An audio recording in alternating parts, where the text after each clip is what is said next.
Next question. Pahali, mother made a concentrated sugar syrup by dissolving sugar in hot water. On the cooling, crystals of sugar got separated. This indicates.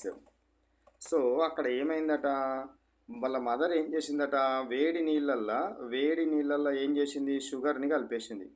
Syrup sugar syrup dissolving sugar in hot water. షుగర్ని hot వాటర్లో కలిపితే కరగాల్సిన పరిమాణం కంటే hot వాటర్లో ఎక్కువ sugar కరుగుతుంది. కరగాల్సిన పరిమాణం కంటే ఎక్కువ షుగర్ కరగడం జరుగుతుంది. కానీ ఏమవుతుంది, దాన్ని కూల్ చేస్తే, వేడి చేసినప్పుడు ఎక్కువ కరిగింది కదా, కూల్ చేసినప్పుడు ఏమవుతుంది, అందులో ఎక్కువగా కరిగి ఉన్న షుగర్ ఏదైతే ఉంటుందో అది సపరేట్ అవుట్ అవ్వడం జరుగుతుంది. ఇది జరిగే ప్రాసెస్. ఏమైందో చూడండి. Physical change that can be reversed, chemical change that can be reversed, physical change that can be reversed. Next fourth option, chemical change that cannot be reversed. So ఈ యొక్క solution form చేసే process అనేది ఏం చేసారు, వేడి వాటర్లో షుగర్ని కలిపిర్రు, కరగబెట్టిర్రు. ఈ కరిగించడం అనే ప్రాసెస్ ఫిజికల్ చేంజ్. కరిగించడం అనేది కెమికల్ చేంజ్ కాదు, ఫిజికల్ చేంజ్. సో కాబట్టి ఫిజికల్ చేంజ్ అనేది రివర్సబుల్ చేంజ్. నువ్వు వేడి చేసినప్పుడు ఎక్కువ కరిగింది, మళ్ళీ నువ్వు చల్లవరిచినావు అనుకో, చల్లవరిస్తే ఏమవుతుంది, ఎక్కువ కరిగింది మొత్తం బయటకు వచ్చేస్తుంది. సో అంటే షుగర్ రూపంలో బయటకు పడడం జరుగుతుంది. కాబట్టి it is a physical change and reversible change. Physical change that cannot be reversed ఉంది, physical change that can be reversed. So A option is correct option.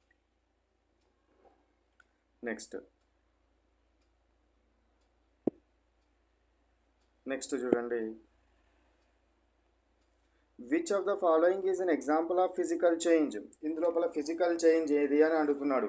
Physical change అన్నామంటే మన అల్టిమేట్ ఆన్సర్ ఆలోచన ఏముండాలి, new substance form అయిందా form కాలేదా అని ఉండాలి. మరి new substance form అయింది అనుకోండి, అది chemical change. New substance form కాలేదు అనుకోండి, అది ఫిజికల్ చేంజ్. సో చూడండి, a bud turning into a flower, rusting of iron, boiling of water, ripening of tomato. So ఇక్కడ చూడండి, రస్టింగ్ ఆఫ్ ఐరన్లో న్యూ సబ్స్టెన్స్ ఫామ్ అవుతుంది. న్యూ సబ్స్టెన్స్ ఐరన్ ఆక్సిజన్ తోటి కలిసి Fe2O3 అనే న్యూ సబ్స్టెన్స్ ఫామ్ అవుతుంది. కాబట్టి ఇదేంటిది, కెమికల్ చేంజ్.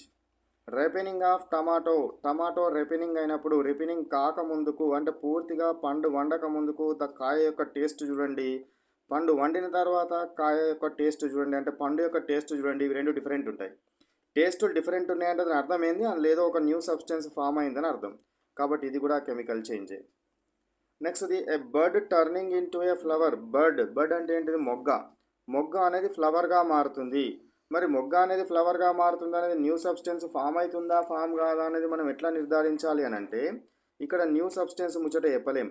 ఇది రివర్సబుల్ చేంజ్ కాదు. ఫిజికల్ చేంజెస్ అన్నీ రివర్సబుల్ చేంజెస్, ఇది ఇర్రివర్సబుల్ చేంజ్ అంటే బ్యాక్ రాదు. కాబట్టి ఇది కూడా కెమికల్ చేంజే. ఇక మిగిలింది ఏంది, బాయిలింగ్ ఆఫ్ వాటర్.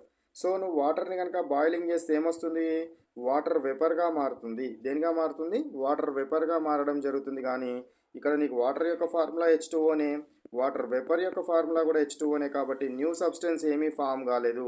కాబట్టి ఇది ఏం change, physical change. So that's why C option is correct option. Next 224th question చూడండి. Properties like size, shape, colour, state of a substance are. So ఈ ప్రాపర్టీస్ సైజ్ అని కానీ, అంటే దాని యొక్క సైజ్ కానీ, షేప్ కానీ, అదేవిధంగా కలర్ కానీ, స్టేట్ అంటే ఏంది, సాలిడా, లిక్విడా, గ్యాసా, ఇవి దేనికి సంబంధించినవి అని అంటే ఫిజికల్ ప్రాపర్టీస్. ఏంటి ఇవి, physical properties. Size, shape, colour, state, వీటిలో చేంజ్ రావడం వల్ల మార్పును కనుక మనం చూస్తే దాన్ని ఫిజికల్ చేంజ్ అనాలి. ఇవి physical properties. Next one, 225. Ships suffer a lot of damage from rusting in a spite of being painted because. So in spite of, in వేరే స్పైట్ వేరే కదా, ఇన్ స్పైట్ ఆఫ్. సో షిప్స్ని కనుక తీసుకున్నట్టయితే దానికి colour coating వేసినప్పటికీ, ఎక్కువ colour వేసినా కూడా అది రస్ట్ పట్టడానికి గల కారణం ఏంటి? Sea water contains mainly salt, sea water bitter, sea water sour, sea water sweet. So ఎందుకు అనంటే ఒక చిన్న ఎగ్జాంపుల్ చూడండి. ఇక్కడ ప్యూర్ వాటర్లో ఒక ఐరన్ రాడ్ని పెట్టండి, అదేవిధంగా సాల్ట్ వాటర్లో ఒక ఐరన్ రాడ్ పెట్టండి.